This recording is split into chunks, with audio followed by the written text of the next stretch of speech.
Good morning friend.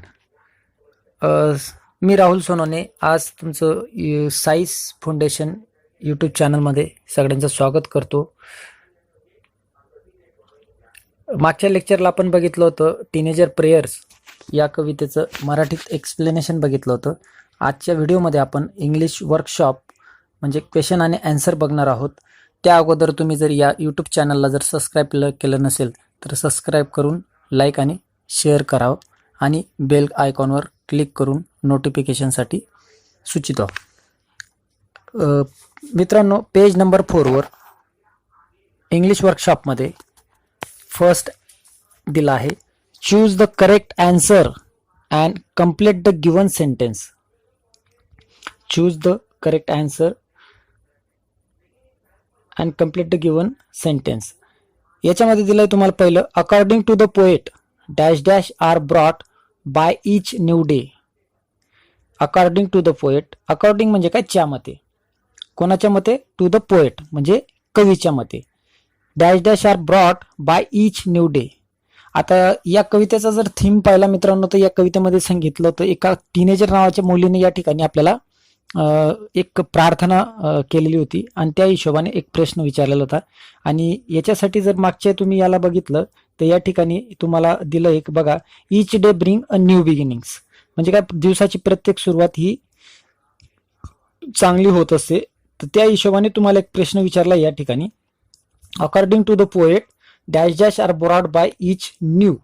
त्याच्यामध्ये तुम्हाला multiple पर्यायामध्ये दिलं एक न्यू बिगिनिंग आणि न्यू एंडिंग. तर या ठिकाणी कवितेच्या हिशोबाने न्यू बिगिनिंग हे आन्सर येणार आहे त्या ठिकाणी मित्रांनो. सेकंड दिलंय तुम्हाला, we must decide to take the road which lead to dash dash. आता सेकंड दिलाय, वी मस्ट डिसाइड म्हणजे काय, या ठिकाणी आपल्याला ठरवायचंच आहे आपल्याला काय, टू टेक म्हणजे घेणे, the road which leads to. आता ऑप्शन मध्ये तुम्हाला दिला एक ग्रेट डिस्ट्रेस आणि ग्रेट सक्सेस. तर या ठिकाणी कवितेच्या हिशोबाने पण मित्रांनो तुम्हाला या ठिकाणी दिलेलं आहे बघा, लीडच्या हिशोबाने टू ग्रेट सक्सेस. हे बघा, सेकंड स्टँजामध्ये दिलं आय कॅन चूजच्या स्टँजामध्ये तुम्हाला दिलंय that lead to great success. तिसऱ्या याच्यात दिलंय मित्रांनो तुम्हाला, the poet prays to the lord to help him stand for what is dash dash might आणि राईट. तर या ठिकाणी सेकंड ऑप्शन आहे राईट, हे त्याचं ॲक्युरेट आन्सर आहे. त्याच्यानंतरचा तुमचा डी दिला आहे, त्याच्यामध्ये the poets want to see that his teenage years have been the dash dash year of his life. आता याच्यामध्ये तुम्हाला दोन ऑप्शन दिलेत, वर्स्ट आणि बेस्ट. वर्स्ट म्हणजे तो वाईट होतो याचा अर्थ, आणि बेस्ट म्हणजे उत्तम होतं. तर पोएट्स वॉन्ट, कवीला असं वाटतं काय, to see that his teenage years have been the best year of his life. तर हे त्याचा आन्सर आहे मित्रांनो. आणि त्याच्यानंतर बघा, सेकंड दिलंय तुम्हाला याच्यामध्ये, find and write the pairs of rhyming words from the poem. Find म्हणजे शोधणे आणि राईट लिहिणे. तुम्हाला पेअर्स जोड्या लिहायचे कशाच्या, आपण रायमिंग वर्ड्स, ज्याला आपण यमक अलंकार शब्द म्हणतो मित्रांनो, फ्रॉम द पोएम. या कवितेतून शोधायचंय मित्रांनो. कधी कधी तुम्हाला असा एक प्रश्न विचारला जातो, ऑन रायमिंग वर्ड्स. मग त्यावेळेस तुम्हाला काय दिलं असतं, कवितेतला एक वर्ड दिला असतो आणि तुम्हाला त्याचा अनुषंगाने आपल्या मनाचा रायमिंग वर्ड द्यावा लागतो. पण त्या ठिकाणी प्रश्न वाचताना कन्फ्युज व्हायचं आणि या ठिकाणी दिलंय फ्रॉम द पोएम म्हणजे कवितेतूनच तुम्हाला शोधायचे आहे. तर त्याच्यात तुम्हाला जर बघितलं तर मित्रांनो, मी तुम्हाला ऑब्व्हियसली मागच्या लेक्चरला बोललो होतो की या ठिकाणी प्रत्येक या कवितेमध्ये 4 ओळींचा एक स्टँजा आहे आणि असे टोटल 5 स्टँजा आहेत. तर त्या प्रत्येक स्टँजामध्ये सेकंड आणि फोर्थ या लाईनिंग मध्येच रायमिंग वर्ड मॅच होत होते त्याचा. तर त्याच्यामध्ये जर बघितलं तर तुमचा मेक आणि टेक, तसं सक्सेस आणि डिस्ट्रेस, सी आणि मी, आणि त्याच्यानंतर तुमचं आहे वे डे आणि सी आणि मी. अशा पद्धतीनं मित्रांनो त्या ठिकाणी तुमचा रायमिंग वर्ड त्या ठिकाणी मॅच होतोय. त्याच्यानंतर जर थर्ड प्रश्न बघितला, what is the rhyming scheme of the poem, choose the correct one from the following option. तर या ठिकाणी मित्रांनो तुम्हाला मी मागच्या लेक्चर घेत असताना रायमिंग वर्ड आणि रायमिंग स्कीम याबाबत एक्सप्लेनेशन केलेलं होतं आणि ते बऱ्यापैकी तुम्हाला त्या ठिकाणी त्या लेक्चरला समजलं असेल. आणि ज्यांना काही समजलं नसेल तर त्यांनी मागच्या व्हिडिओ बघून ते कन्सेप्ट क्लिअर करून घ्यावं. What is the rhyming scheme of the poem choose the correct one from the following option. तर या ठिकाणी मित्रांनो तुम्हाला मी ऑब्विसली सांगितलं होतं की जो थर्ड पर्याय आहे म्हणजे ABCB हा या कवितेतला रायमिंग स्कीम आहे. त्याच्यानंतर फोर्थ आहे match the line in column A with the figure of speech in column B. या कॉलम ए आणि कॉलम बी मध्ये जर मित्रांनो बघितलं तर कॉलम ए मध्ये तुम्हाला कवितेतले लाईन्स दिलेले आहेत आणि कॉलम बी मध्ये त्या ठिकाणी तुम्हाला दिलेले आहेत फिगर ऑफ स्पीच, ज्याला आपण म्हणतो अलंकार, भाषिक अलंकार म्हणतो. तर ते अलंकार दिले आहेत मित्रांनो. मी एक या अलंकारांच्या बाबतीत एक व्हिडिओ तयार केलेला मित्रांनो, की ज्या ठिकाणी आपल्याला 10वीच्या 12वीच्या हिशोबाने जर बघितलं तर आपल्याला कमीत कमी 12 ते 16 अलंकार असले पाहिजेत, सिलेबसला आहेत आणि ते तुमच्या बऱ्याप्रमाणे ते नॉलेजमध्ये असायला हवं. टोटल 26 अलंकार आहेत आणि 26 अलंकारापैकी तुम्हाला 12वी पर्यंत सिलेबसला 16 ते 17 अलंकार आहेत. त्याच्यापैकी तुम्हाला दिलेलं मित्रांनो एक कॉलम एला दिलेलं आहे decision I must make. Second line दिली please open up my eyes dear lord. Third दिलं travel down the darken road आणि फोर्थ दिलं I can choose to take the road of life. मित्रांनो तुम्हाला कॉलम ए मध्ये 4 कवितेतल्या लाईनी दिल्या आहेत आणि त्याच्यानंतर तुम्हाला दिलं इकडे साईडला कॉलम बी मध्ये अलंकार दिलेत. तर अलंकारामध्ये तुम्हाला दिला एक पहिला ॲपोस्ट्रॉफी अलंकार. आणि ॲपोस्ट्रॉफी अलंकार म्हणजे काय की ज्याला आपण परोक्ष संबोधन अलंकार असं म्हणतं. आणि कविता टीच करत असताना पोएम टीच करत असताना तुम्हाला मी त्या ठिकाणी ॲपोस्ट्रॉफी अलंकारचं विस्तृतपणे विवरण दिलं होतं. थोडक्यात सांगतो या ठिकाणी की एखादी मृत व्यक्ती किंवा अनुपस्थित वस्तू मनुष्य गुणांचा आरोप ज्या ठिकाणी केलेला असतो अशा कल्पना उद्देशून जर केलेला असत त्या ठिकाणी हा अलंकार होत असतो. त्याच्यानंतर इन्व्हर्शन अलंकार आहे मित्रांनो दुसरा, तर त्याला उत्क्रम अलंकार म्हणतात. परंतु इन्व्हर्शनचा जर अर्थ धरला तर त्याचा खरा अर्थ होतो उलटा पालट करणे आणि त्या हिशोबाने त्याचा उत्क्रम अलंकार झालेला आहे. तर उत्क्रम अलंकार म्हणजे काय, या ठिकाणी कवी काय करतो काव्यात्मक परिणाम साधण्यासाठी जेव्हा एखाद्या शब्दाचा क्रम बदलून भाषेचे शब्द व अर्थ सौंदर्य वाढवण्यात येतात त्यावेळेस हा अलंकार होतो. म्हणजे जर माझी कवितेमध्ये एखाद्याचे शब्द जर टेन्सच्या हिशोबाने न देता त्याचा क्रम चेंज करून टाकायचा, म्हणजे पहिला शब्द शेवटी शेवटचा शब्द पहिले अशा हिशोबाने त्याचा क्रम उलटा पालट करून टाकणं, या हिशोबाने तो इन्व्हर्शन अलंकार होतो. थर्ड दिलाय तुम्हाला मेटाफोर अलंकार, ज्याला आपण म्हणतो उपमा अलंकार. तर या ठिकाणी मित्रांनो मेटाफोर अलंकारचं जर म्हटलं तुम्हाला तर काय की ज्या दोन वस्तू एकरूप किंवा अभिन्न असं ज्या ठिकाणी वर्णन असेल, म्हणजे दोन वस्तू एकरूप किंवा अभिन्न असल्याचं वर्णन ज्या ठिकाणी येतं त्या ठिकाणी तुमचा हा मेटाफोर अलंकार साधला जातो, म्हणजेच त्याला आपण रूपकल्पना अलंकार म्हणतो. आणि त्याच्यानंतर तुमचा चौथा दिला मित्रांनो अलिट्रेशन. अलिट्रेशन अलंकार म्हणजे ज्याला आपण अनुप्रास अलंकार म्हणतो, की ज्या ठिकाणी काय म्हणतं की वाक्यात किंवा चरणात जर समजून घ्या तुमचा एखादा शब्दाचा अल्फाबेट जर परत परत रिपीट होत असेल ओळीमधला, म्हणजे एखाद्या शब्दाचा पहिला अल्फाबेट जर रिपीट होत असेल आरंभीचा शब्द, तर त्यावेळेस हा अलिट्रेशन अलंकार होतो मित्रांनो. तर त्या हिशोबाने तुम्हाला मी सगळे चारीचे अलंकार एक्सप्लेन केले, त्या हिशोबाने तुम्ही सांगू शकतात की पहिलं जे आहे तुमचं डिसिजन आय मस्ट मेक, या ठिकाणी तुमचा इन्व्हर्शन अलंकार झालाय. की कारण की जर आपण काळाच्या हिशोबाने टेनच्या हिशोबाने जर बघितलं तर आय मस्ट मेक डिसिजन असं हे वाक्य व्हायला पाहिलं होतं, परंतु कवीने त्याचा रायमिंग वर्ड मॅच होण्यासाठी, मेक हा शब्द मॅच होण्यासाठी डिसिजन शब्द अगोदर घेतला गेलाय, त्यामुळे हा इन्व्हर्शन अलंकार होतोय. त्याच्यानंतर तुमचं दिलंय second please open up my eyes dear lord, या ठिकाणी तुमचा ॲपोस्ट्रॉफी अलंकार होतोय. या ठिकाणी कृपया म्हटलंय कोणाला तर डिअर लॉर्ड, की जी वस्तू आपल्या ठिकाणी अनुपस्थित आहे. तुम्हाला ॲपोस्ट्रॉफी अलंकारचं मी सांगितलं की अनुपस्थित वस्तू असेल किंवा मृत व्यक्ती असेल किंवा मनुष्यगुणांचा आरोप केला असेल त्या ठिकाणी तुमचा हा ॲपोस्ट्रॉफी अलंकार होतो. तर त्या ठिकाणी ऑब्विसली ते झालेलं आहे, म्हणून ते सेकंडचं तुमचं आहे ए ऑप्शन ॲपोस्ट्रॉफी अलंकार. थर्ड आहे तुमचं travel down the darken road. Third दिलंय तुमचं travel down the darken road, travel down the darken road. त्या ठिकाणी तुमचा अलिट्रेशन अलंकार होतो मित्र, कारण की त्या ठिकाणी तुमचा डी डाऊनचा डी आणि डार्कनचा डी आणि ट्रॅव्हलचा टी आणि दचा टी दोन वर्डचा पहिला अल्फाबेट रिपीट होतोय. परंतु मित्रांनो ही रिपिटेशन होत असताना कमीत कमी 2 वेळेस किंवा 2 पेक्षा जास्त वेळेस असायला पाहिजे. सिंगल असला तर त्या ठिकाणी हा अलंकार लागू पडते मित्रांनो. त्याच्यानंतर फोर्थ दिला आहे तुम्हाला I can choose to take the road of life. तर या ठिकाणी तुमचा मेटाफोर अलंकार होतोय मित्रांनो, कारण की या ठिकाणी ना दोन गोष्टींमध्ये एकरूपता दाखवली आहे. I can choose to take the road of life म्हणजे काय, रस्ता कुठला आहे तर आयुष्याचा रस्ता आहे, म्हणजे रस्ता आणि आयुष्य यांच्यामध्ये एकरूपता दाखवलेली आहे. अशा पद्धतीने मित्रांनो तुम्हाला हे कॉलम ए आणि कॉलम बी मधलं आन्सर एक्सप्लेन केलेलं आहे. त्याच्यानंतर जर खाली बघितलं, alliteration is occurrence of the same sound. मित्रांनो मी ऑलरेडी तुम्हाला हे एक्सप्लेन केलं आहे, ते अलिट्रेशन अलंकारचं एक्सप्लेनेशन दिलं आहे की alliteration is the occurrence of the same sound at the beginning of the word in a phrase, sentence etcetera such as that life is live it's a very best. Find out more example of alliteration from the poems in your books. तर या हिशोबाने तुम्हाला अलिट्रेशनचे अजून एक दुसरे उदाहरण शोधण्यासाठी सांगितलं आहे. पुढचं बघा मित्रांनो, elements of a planning and interview. Group activities आहे मित्रांनो, हे तुम्हाला फ्रॉम ग्रुप अँड डिस्कस. तुम्हाला ग्रुपमध्ये काय करायचं आहे, डिस्कस करायचं each element of a planning and interview and prepare notes on each element. तर या ठिकाणी तुम्हाला एक इंटरव्ह्यूसाठी एक प्लॅनिंग तयार करायला सांगितले आणि प्रिपरेशन तयार करायला सांगितले मित्रांनो. तर त्या ठिकाणी तुम्हाला एक फॉर्मॅट, स्ट्रक्चर, साईज आणि dos and don't, rules and regulation, type and question, yes no type, WH type question, असं एक फॉर्मॅटमध्ये दिलंय मित्रांनो तुम्हाला एक. तर या ठिकाणी तुमचं फॉर्मॅट कसं असलं गेलं पाहिजे, तर याच्यामध्ये मित्रांनो त्याच्या साईडला एक 6 नंबरचा एक वरती पेज नंबर 5 वर दिलेला आहे बघा इकडे, त्या हिशोबानेच ते करावं लागणार आहे. तर फॉर्मॅट स्ट्रक्चरमध्ये त्याची साईज आणि लेंथ किती प्रमाणात असायला पाहिजे, डूज अँड डोंट कुठल्या गोष्टी करायला पाहिजे किंवा कुठल्या गोष्टी नाही करायला पाहिजे, त्याच्यामध्ये रूल्स अँड रेग्युलेशन काय असले गेले पाहिजे, टाईप ऑफ क्वेश्चन मध्ये येस नो टाईपचेच क्वेश्चन असले गेले पाहिजे किंवा WH क्वेश्चन असले पाहिजे की ज्या प्रश्नांचं उत्तर खूप काही मोठ्या प्रमाणात किंवा थेरॉटिकल प्रमाणात नसावं, या अशा काही गोष्टींचे रूल्स अँड रेग्युलेशन आहे. त्याच्यामध्ये मित्रांनो तुम्हाला एक 6 नंबरचा दिलाय बघा, prepare a set.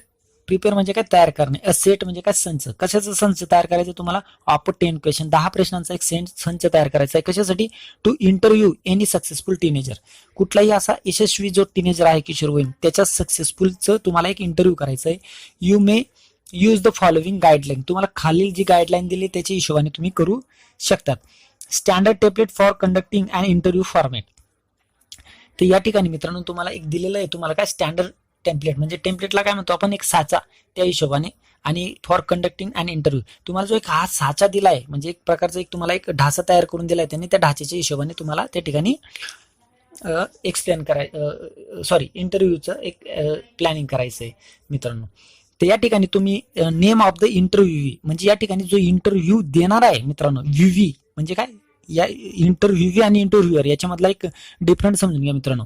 Name of the interview म्हणजे काय की जो इंटरव्ह्यू देणारा आहे, आणि नेम ऑफ द इंटरव्ह्यूअर म्हणजे काय, जो घेणार आहे. तर या ठिकाणी जर ऑब्विसली घेतलं तर नेम ऑफ द इंटरव्ह्यू म्हटलं घेतलं तर तुम्ही एक ज्याचा इंटरव्ह्यू घेताय त्याचं टीनेजरचं घ्यायचंय, मात्र तुम्हाला हा प्रश्न लक्षात घेतला गेला पाहिजे. उदाहरणार्थ जर मी त्या ठिकाणी माझं नाव टाकलं की राहुल सोनवणे यांचा एक इंटरव्ह्यू घ्यायचा आहे, आणि नेम ऑफ द इंटरव्ह्यू मध्ये तुम्ही घेऊ शकता एखादा टीव्ही रिपोर्टर असेल किंवा तुम्ही स्वतःचं नाव पण टाकू शकतात. परंतु जर तुम्ही या ठिकाणी इंटरव्ह्यू घेणार म्हणून जर तुमचं स्वतःचं नाव टाकलं तर इंटरव्ह्यू देणारा म्हणून तुम्ही एखादं काल्पनिक नाव पण टाकू शकतात. आता त्या ठिकाणी तुमचा टॉपिक असेल, टॉपिकमध्ये तुम्हाला दिला एक पर्सनल असेल, रिसेंट असेल, स्पोर्ट असेल, बिझनेस असेल, म्युझिक असेल किंवा आर्ट्स असेल, कुठलाही तुम्ही विषयावर त्या ठिकाणी तुम्ही घेऊ शकतात. उदाहरणार्थ आपण जर घेतलं म्युझिक, तर त्याचा व्हेन्यू दिला आहे तुम्हाला. आता व्हेन्यू म्हणजे काय, तुमचं एक स्थळ किंवा ठिकाण की तुम्ही हा इंटरव्ह्यू कुठल्या ठिकाणी घेत आहात. मग तुम्ही स्टुडिओला घेतायत का, टीव्ही चॅनलला घेतायत का, ऑडिटोरियमला घेतायत का, हॉलला घेतात एक्सेट्रा. त्याच्यामध्ये तुम्हाला खाली दिलं आहे डेट. आता मित्रांनो हा डेटचा जो फॉर्मॅट असेल त्या ठिकाणी तुम्ही फॉर्मॅट लक्षात घेतला गेला पाहिजे की हा फॉर्मॅट कुठल्या फॉन्टमध्ये. जर तुमची समजून घ्या जर 26 तारीख असेल, 26/9/2021 असेल, तर तुम्हाला लिहिताना त्याला 26 सप्टेंबर 2021 असंच लिहिलं गेलं पाहिजे. तर नॉट नंबरिकल आपण न लिहिता त्या ठिकाणी अशा फॉर्मॅटमध्ये लिहिलं गेलं पाहिजे. त्याच्यानंतर पुढचा तुम्हाला दिला आहे टायमिंग, म्हणजे तुमची ती जी इंटरव्ह्यू आहे तो इंटरव्ह्यू किती वाजता तुम्ही घेणार आहेत, जो टाइम असेल तो टाकून त्या ठिकाणी AM आणि PM तुम्ही त्या ठिकाणी एक्सप्लेन करू शकतात. उदाहरणार्थ 10 AM, अदरवाईज 4 PM, संध्याकाळी किंवा सकाळी तुम्ही ते ठेवू शकतात. आणि ड्युरेशन दिलंय मित्रांनो ठिकाणी, त्या ठिकाणी तुमचा ड्युरेशन म्हणजे काय, एक ॲन हवर म्हणजे 1 तास, हाफ ॲन हवर म्हणजे अर्धा तास, अशा पद्धतीने तुम्हाला त्या ठिकाणी एक्सप्लेन करायचं मित्रांनो. खाली तुम्हाला दिलंय टोटल 10 क्वेश्चन. 10 क्वेश्चन म्हणजे काय, या ठिकाणी तुम्हाला मिक्सअप म्हणजे काय, एकत्र करून प्रश्न विचारायचे त्या ठिकाणी. आणि डब्ल्यूएच क्वेश्चन, ते पण म्हणजे डब्ल्यूएच क्वेश्चनचं सरासरी उत्तर एका ओळीतच येत असतं आणि शॉर्टकटमध्ये येत असं. Place of proper background before every question. Conversation should sound like a real interview. Avoid very personal question. Avoid very casual, cheap and vulgar language. तर या ठिकाणी मित्रांनो तुम्हाला एक प्रिकॉशन म्हणून दिलंय, place a proper background before every question. तुम्ही जो प्रश्न विचारणार आहेत, प्रश्न विचारण्यापूर्वी तर त्या ठिकाणी जे ठिकाण आहे किंवा जे प्रॉपर बॅकग्राऊंड आहे ते तुमचं योग्य असायला पाहिजे. आणि कन्व्हर्सेशन म्हणजे जे तुमचं संभाषण आहे ते कसं असलं पाहिजे, should sound like a real interview. त्या ठिकाणी असं वाटलं गेलं पाहिजे की तुम्ही जणू काही एक रिअल इंटरव्ह्यू घेत आहेत. आणि अवॉइड म्हणजे काय, टाळणे व्हेरी पर्सनल क्वेश्चन. ज्या व्यक्तीचा तुम्ही इंटरव्ह्यू घेत आहात त्या व्यक्तीचा मित्रांनो या ठिकाणी तुम्हाला पर्सनल क्वेश्चन टाळायचे आहेत, त्याची पर्सनल माहितीच्या हिशोबाने. त्याच्यानंतर पुढचं दिलं, avoid very casual, cheap and vulgar language. Avoid म्हणजे काय, तर तुम्हाला अजून टाळायचं आहे काय, ज्या ठिकाणी तुम्हाला कॅज्युअल म्हणजे जे अनपेक्षित आहे, किंवा चीप म्हणजे ज्याला शुल्लक म्हणतो आपण, सहज सुलभ. आणि वर्गर लँग्वेज, ज्याला आपण वर्गर म्हणजे काय, त्याला गावंढळ लँग्वेज म्हणजे गावंढळ भाषा म्हणतो. या सगळ्या गोष्टी त्या ठिकाणी मित्रांनो तुम्हाला टाळायच्या आहेत. जर या ठिकाणी तुम्ही जर मित्रांनो म्युझिक या हिशोबाने जर घेतलं आणि म्युझिक या हिशोबाने जर तुम्ही एका ब्लाइंड म्युझिशियनचा जर इंटरव्ह्यू घेत असणार, म्हणजे जो अंधाडा म्युझिशियन आहे, तर त्या ठिकाणी तुम्ही त्याला एक 10 क्वेश्चन अशा पद्धतीने विचारू शकतात की हे म्युझिकचं शिकण्याचं स्टार्टअप कधी केलं, म्हणजे Wien did you start learning music, who inspire or motivation you, की तुला हे इन्स्पायर किंवा प्रेरणा किंवा मोटिवेशन कोणी दिलं. What was your parents role, त्यावेळेस तुमच्या वडिलांचं काय त्या ठिकाणी भूमिका होती. How did they encourage you, त्यानंतर तुम्हाला कशा पद्धतीने त्या ठिकाणी इनकरेज करण्यात आलं. त्याच्यानंतर तुम्ही विचारू शकता हु इज युअर गुरु म्हटल्यानंतर त्याच्यानंतर पुढचं विचारू शकता तुम्ही, since when are you learning music and from him. त्याच्यानंतर विचारू शकता, do you wish to make your career in music, why did you take this decision, हा निर्णय तुम्ही काय घेतला. Which is your greatest achievement, त्याच्यानंतर तुमची सगळ्यात मोठी साध्यता काय आहे. आणि त्याच्यानंतर सगळ्यात शेवटी तुम्ही विचारू शकतात की आजच्या पिढीला तुम्ही काय संदेश देऊ इच्छितात. तर what message would you like to give to your generation, आजच्या पिढीला तुम्हाला काय मेसेज द्यायचा आहे, अशा हिशोबाने तुम्ही त्या ठिकाणी प्रश्न उपस्थित करू शकतात. तर मित्रांनो तुमचा आता 7 नंबरचा आहे, read the poem, write and appreciation of the poem in about 12 to 15 sentence with the help of the following points. मित्रांनो ॲप्रिशिएशन हा सगळ्यात महत्वाचा कवितेवरचा प्रश्न आहे आणि तो कवितेवर हमखासपणे विचारला जातो, तो 4 मार्काचा असतो. मित्रांनो याच्यासाठी जर तुम्ही जर एक 10चा जर पाठ करून ठेवला तर 4 पैकी तुम्हाला 3 मार्क हमखास मिळू शकतात. मित्रांनो तुमच्या सिलेबसमध्ये जर जेवढ्या पोएम्स असतील तेवढ्या पोएमचे जर सगळ्यात तुम्ही जे हे title, poet, rhyming scheme, favourite line, centre theme, figure of speech, special features आणि why I like dislike the poem, ह्या तुमचे जे पॉईंट्स आहेत मित्रांनो ॲप्रिसिएशन मध्ये, त्याच्यात तुमचे 5 ते 6 पॉईंट असे आहेत की जे तर तुम्ही एकदम व्यवस्थित पाठ करून ठेवले तर तुम्हाला 2 ते 2.5 मार्क कुठेही सहज भेटू शकतात. त्याच्यात तुमचं टायटल, पोएट, रायमिंग स्कीम आणि फिगर ऑफ स्पीच, ह्या 4 ते 5 गोष्टी अशा आहेत मित्रांनो की ज्या तुम्ही जर फिक्स पाठ करून ठेवल्या तर तुमचे 2.5 ते 3 मार्क्स कुठे जात नाही. तर या कवितेचं जर रायमिंग स्कीम करायचं जर म्हटलं मित्रांनो तर या ठिकाणी तुम्हाला टायटलमध्ये त्या कवितेचं शीर्षक लिहावं लागतं की ज्या कवितेचं शीर्षक आहे टीनेजर्स प्रेयर. त्याच्यानंतर पोएट म्हणजे काय, ज्या ठिकाणी तुमचा कवीचं नाव येतं, ज्या ठिकाणी या कवीचं नाव आहे जे मोर्से. आता रायमिंग स्कीम जर म्हटला तर या ठिकाणी कन्फ्युज होतं मित्रांनो, रायमिंग स्कीम आणि रायमिंग वर्ड. या ठिकाणी तुम्हाला रायमिंग स्कीम विचारला आहे की ज्या कवितेचा रायमिंग स्कीम काय आहे, ABCB आहे. त्याच्यामध्ये तुम्ही या ठिकाणी फेवरेट लाईन देऊ शकतात की आता जर या माझी जर फेवरेट लाईन असेल तर help me stand for what is right, की मला मदत कर कुठल्या ठिकाणी की माझ्या आयुष्यात काय योग्य आणि काय अयोग्य आहे, ही माझी फेवरेट लाईन आहे. त्याच्यानंतर तुम्ही सेंट्रल थीम मध्ये या कवितेचा काय सेंट्रल थीम आहे तो तुम्हाला त्या ठिकाणी द्यायचा आहे. सेंट्रल थीम मध्ये तुम्ही सांगू शकता की making right decision, what is a responsibility, wrong decision may drain the whole live, अशा पद्धतीचा सेंट्रल थीम तुम्ही या ठिकाणी एक्सप्लेन करू शकतात. त्याच्यानंतर मित्रांनो या कवितेमध्ये टोटल पूर्ण फिगर ऑफ स्पीच म्हणजे अलंकार कुठले कुठले आलेत, त्याच्यामध्ये तुमचा सिमिली अलंकार आला आहे, मेटाफोर अलंकार आला आहे, इन्व्हर्शन आला आहे, त्याच्यानंतर तुमचा ॲपोस्ट्रॉफी आला आहे, अलिट्रेशन आला आहे, त्याच्यानंतर तुमचा पर्सॉनिफिकेशन अलंकार आहे. जे मित्रांनो हे सगळे अलंकार त्या ठिकाणी तुम्हाला एक्सप्लेन करायचे. त्याच्यानंतरचा आहे तुमचा special features type of the poem, language, style, tone, implied meaning etcetera. तर याच्यामध्ये मित्रांनो तुम्ही या ठिकाणी कवितेची खास वैशिष्ट्य लिहू शकतात.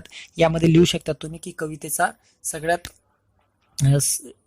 इझी लँग्वेजमध्ये या ठिकाणी तुमची कविता आहे आणि त्याच्यासाठी एक कवीने जे टोन शैली वापरली ती एक साधी आणि सोपी लँग्वेजमध्ये वापरलेली आहे. त्याच्यानंतर तुम्ही देऊ शकतात की why I like and dislike this poem.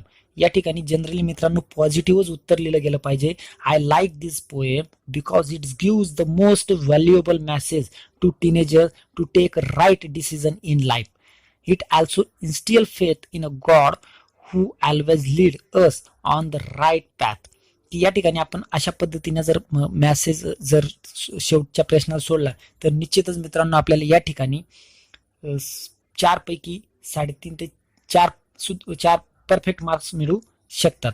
त्याच्यानंतर मित्रांनो तुमचं 8 नंबरचं आहे compose a short prayer in English asking God to guide you in your teenage years. Later you can even try to make the line rhyming to give it a poetic form. या ठिकाणी मित्रांनो तुम्हाला एक प्रकारची एक short prayer English मध्ये तयार करायला सांगितली. तर तो पण रायमिंग वर्ड मॅच करत असताना. त्याच्यानंतर मित्रांनो पेज तुमचं 9 वर पेज 9 वर तुमचं 9 नंबरचा एक प्रश्न दिला आहे. Look around in your vicinity, your family, friends, neighbor, classmate, etc. and write about any 4 teenagers who have made a name of themselves by doing something extraordinary. Look around your vicinity. या ठिकाणी तुमचा एक family मधला असेल किंवा तुमचा मित्र असेल किंवा तुमचा शेजारी असेल किंवा तुमचा वर्गमित्र असेल इत्यादींपैकी तुम्हाला काय करायचंय राईट अबाउट एनी 4 टीनेजर. त्या 4 यांच्यापैकी तुम्हाला एक्सप्लेन करायचंय मित्रांनो या ठिकाणी. तर तुम्हाला एक चार्ट दिला आहे टीनेजर ग्रुप, त्याच्यामध्ये फॅमिली, फ्रेंड्स, नेबर आणि क्लासमेट दिलंय. तर त्या ठिकाणी तुम्हाला त्याचं नाव लिहायचंय आणि त्या टीनेजरचं स्पेशल किंवा एक्स्ट्रा ऑर्डिनरी टास्क किंवा थिंग किंवा परफॉर्म या ठिकाणी तुम्हाला एक्सप्लेन करायचंय मित्रांनो. जर समजून घ्या तुमच्या फॅमिली मधला कुठला एखादा मुलगा असेल की त्याचं नाव टाकायचं की तो टीनेज इयर मधला. मित्रांनो हे आन्सर लिहित असताना तुमचं कुठलंही क्रॉस टेली केलं जात नाही. या ठिकाणी तुम्ही काल्पनिक आन्सर जरी लिहिलं तरी त्या ठिकाणी विषयाच्या अनुषंगाने सफिशियंट असतं.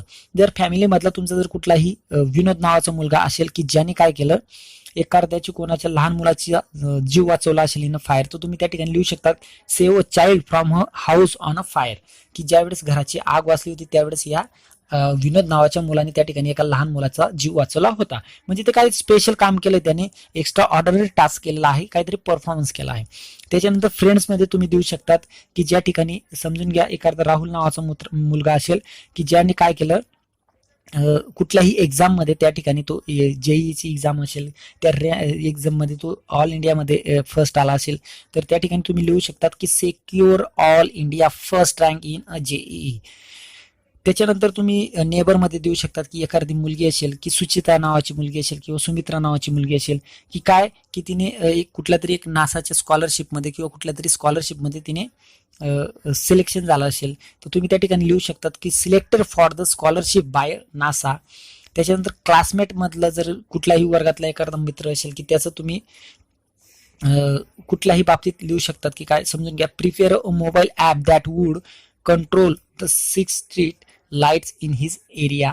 अशा पद्धतीने मित्रांनो तुम्हाला या ठिकाणी एक्सप्लेन करता यायला पाहिजे. तर अशा पद्धतीने मित्रांनो आपण आज टीनेजर्स प्रेयर्स या कवितेतलं वर्कशॉप या पद्धतीचा आन्सर आणि क्वेश्चन या ठिकाणी आपण सॉल्व्ह केलेत.